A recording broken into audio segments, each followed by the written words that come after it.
ठीक है दोस्तों, आज हमारा प्रश्नावली 1D का दूसरा लेक्चर है, जिसमें हम प्रश्न 2 से हल करना शुरू करेंगे।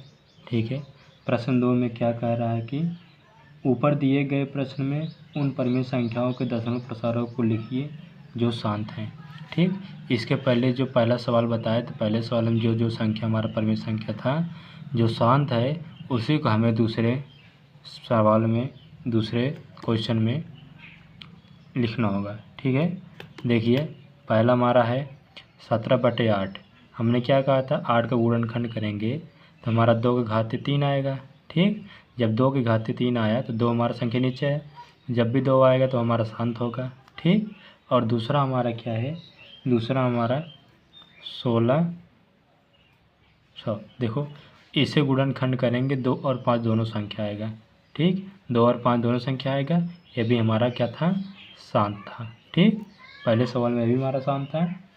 देखिए इसके बाद हमारा तीसरा है।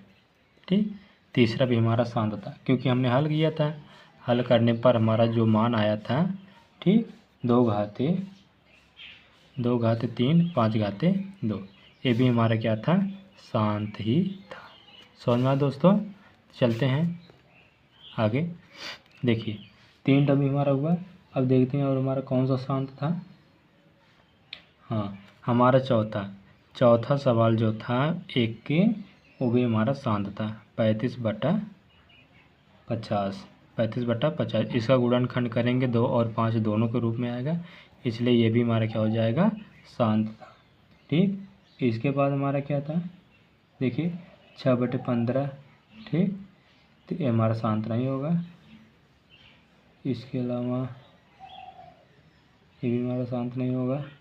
हाँ, इसके अलावा हमारा एक और है। ठीक, क्या है, 8वां भी हमारा शांत है क्योंकि इसको हमने जब हल किया था, ठीक, इसको हल किया था, ये 5 की घाते 5 आया था। नीचे हमने बताया था अगर 5 आएगा तो भी हमारा क्या होगा, शांत संख्या, शांत परिमेय संख्या होगा। ठीक है, इसके बाद हमारा जो 64 है, जो मतलब आगे वाला जो संख्या है हमारा जो अशांत है। ठीक, इसलिए इसे नहीं लिखेंगे।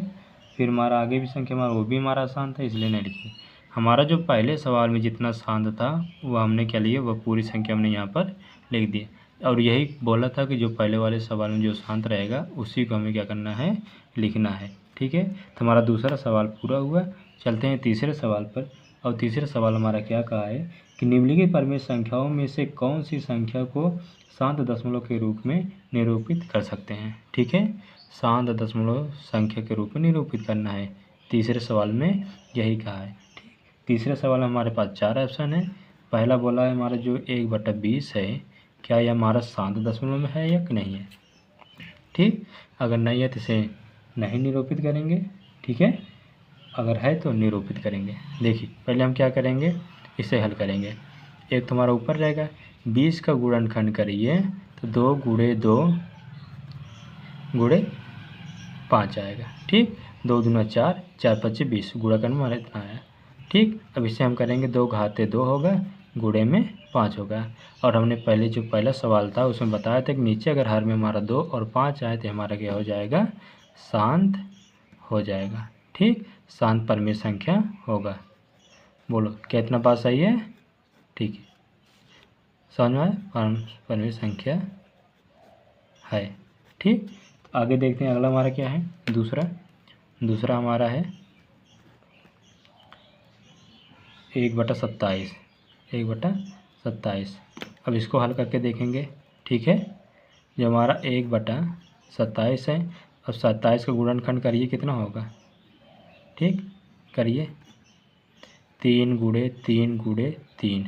ठीक, इतना करने पर हमारा आएगा। देखो अब इसे हम कैसे लिख सकते हैं, 3 घाते 3 लिख सकते हैं।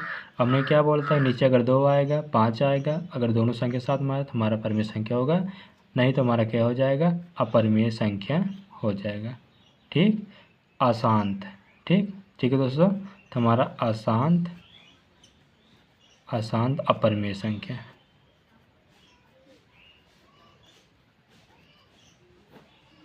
सॉरी दोस्तों, अशांत परमेय संख्या।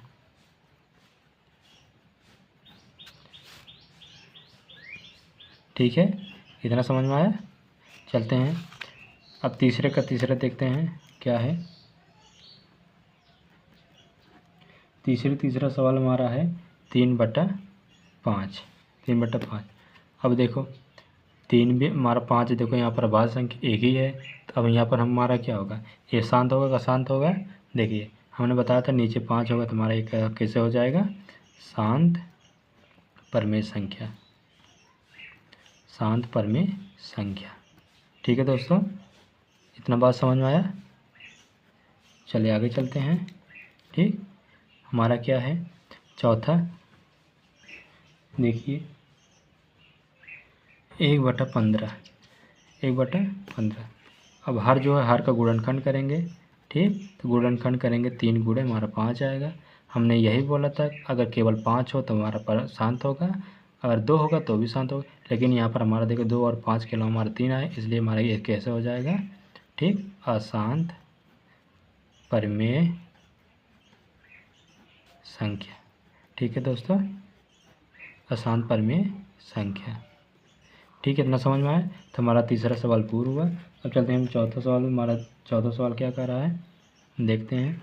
ठीक, देखिए बोल रहा है कि कार्डिन 3 माइनस कार्डिन 5 और कार्डिन 5 प्लस कार्डिन 3 के गुणनफल की प्रकृति ज्ञात कीजिए।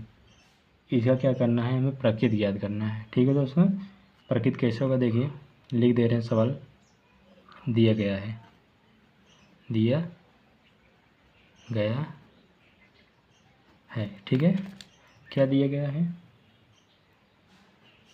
कार्डिन 3 माइनस कार्डिन 5, ठीक, और कार्डिन में 5 प्लस कार्डिन में 3, ये दिया है। और इसे कहा है कि इसका जो गुणनफल प्राप्त होगा वह परमेय संख्या, मतलब उसका प्रकृत कैसे होगा, गुणनफल करने पर, गुणा करने पर इसका प्रकृत कैसा होगा। ठीक है, देखते हैं। अब देखिए इसे कैसे लिख सकते हैं, 3 कार्डिन माइनस कार्डिन 5, ठीक, यहाँ पर गुणा करेंगे। अब देखिए ये हमारा संख्या प्लस में ना, प्लस वाला संख्या को अदल बदल कर देंगे, कोई प्रभाव नहीं पड़ेगा, इसलिए हम इसे कैसे लिखें, कार्डिन 3 प्लस कार्डिन में 5 लिख देंगे। अब हमारा देखिए एक किसी फार्मूले के रूप में आया है, तो फार्मूला कौन सा था, ए स्क्वायर माइनस बी स्क्वायर के फार्मूला में। ठीक, तो पहला कोष्टक में ए माइनस बी, ठीक, दूसरे कोष्टक में ए प्लस बी। अब देखो पहले माइनस है, दूसरे में प्लस है, यही तो बोला है। ठीक, यहाँ पर संख्या भी देखिए, संख्या पर जैसे ए बराबर है, बी बराबर, देखिए यहाँ पर भी है ना। जब यहाँ पर इसे हम क्या करेंगे, जो देखिए इस रूप में दिया गया है यहाँ पर, तो इसे हम इस रूप में कर सकते हैं, तो इसको भी क्या करेंगे, इसी रूप में परिवर्तित करेंगे। मतलब कार्डिन 3 का स्क्वायर करेंगे, कार्डिन 3 का स्क्वायर माइनस कार्डिन 5 का स्क्वायर। ठीक है दोस्तों, कार्डिन 3 का स्क्वायर करने हमारा 3 ही आएगा, माइनस 5 करेंगे तो 5 आएगा। अब इसे हम हल करेंगे तो हमारा कितना, -2। अब -2 देखिए हमारा कार्डिस बाहर आया कि नहीं आया, जब कार्डिस बाहर आया तो हमारा कौन सा परमेय संख्या होगा, तो हमारा ये परमेय संख्या है। ठीक है दोस्तों, तो आगे चलते हैं। आगे चलते हैं, क्या बात है आगे में, मतलब चौथा सवाल हमारा पूरा हुआ। पाँचवें सवाल में देखते हैं, पाँचवें सवाल में क्या कह रहा है कि 2 कार्डिन 45 प्लस 3 कार्डिन में 20/3 कार्डिन 5 का सरलीकरण कीजिए तथा बताइए कि प्राप्त हुई संख्या परमेय है या अपरमेय है। ठीक, पाँचवें सवाल में, ठीक, दिया गया है,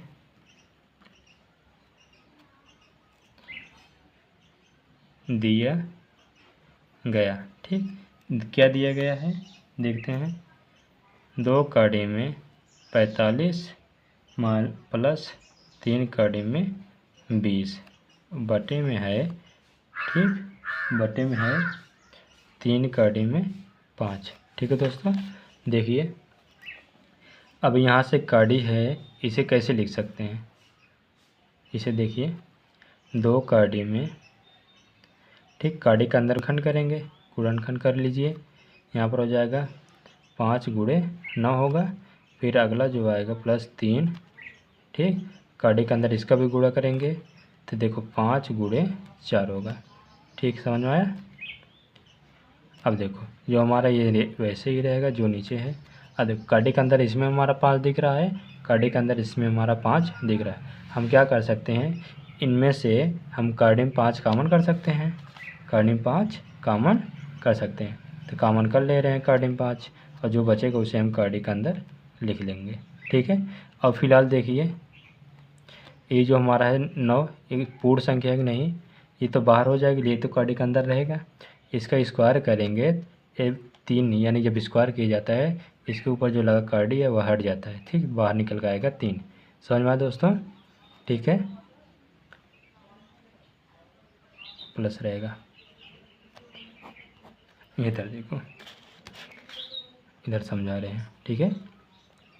जो ये इन दोनों में से क्या करेंगे, कड़ी 5 बाहर कर लेंगे, ठीक।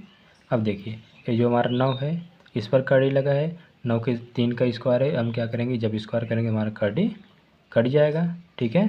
यहाँ पर देखिए 3 बचा, प्लस में 3 होगा। अब देखिए कड़ी में 5 कॉमन कर लिए थे, 4 हमारा बचा, 4 2 का स्क्वायर है, 2 का स्क्वायर करेंगे 4 पर जो कड़ी लगा है वो हमारा क्या हो जाएगा, कट जाएगा, ठीक है। तो इसे हम ऐसे लिख लेंगे कड़ी में 5। अब देखो कड़ी में 5, कड़ी 5 कट जाएगा। अब इसे क्या करेंगे, 2 3 6 होगा, ठीक, प्लस 3 दूना 6 होगा। इन दोनों जोड़ेंगे हमारा कितना आएगा, बोलो। इन दोनों जोड़ेंगे तो हमारा 12। अब 12 आया तो हमारा क्या हो जाएगा, परिमेय संख्या, ठीक है। 12 हमारा परिमेय संख्या है, यही बात इसमें कहा गया है, ठीक है। तो समझ में इतनी बात। चलते हैं आगे, देखते हैं आगे क्या है।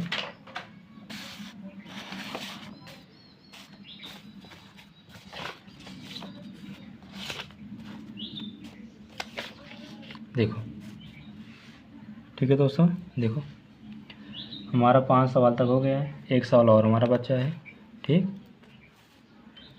यहाँ पर देखते हैं 6वां सवाल। 6वां सवाल में क्या कहा है कि बताइए कि कड़ी में 1029/147 परिमेय है या अपरिमेय है, ठीक। दिया है ठीक है, दिया गया है कड़ी के अंदर 1029/147। दोस्तों देखिए अब यह संख्या जो है कड़ी के अंदर है, लेकिन अब किसी के स्क्वायर नहीं बन रहा है, ठीक। अब किसी संख्या का स्क्वायर नहीं, स्क्वायर बनता तो कड़ी हमारा कट जाता है, लेकिन किसी संख्या का स्क्वायर ही जब नहीं बन रहा है तो बताओ यह कड़ी बाहर ही नहीं निकलेगा, तो बताओ ये परिमेय संख्या होगा अपरिमेय संख्या, तो ये हमारा अपरिमेय संख्या होगा, ठीक है दोस्तों। बस केवल यहीं पर लिखेंगे संख्या जो हमारा ये हमारा अपरिमेय संख्या,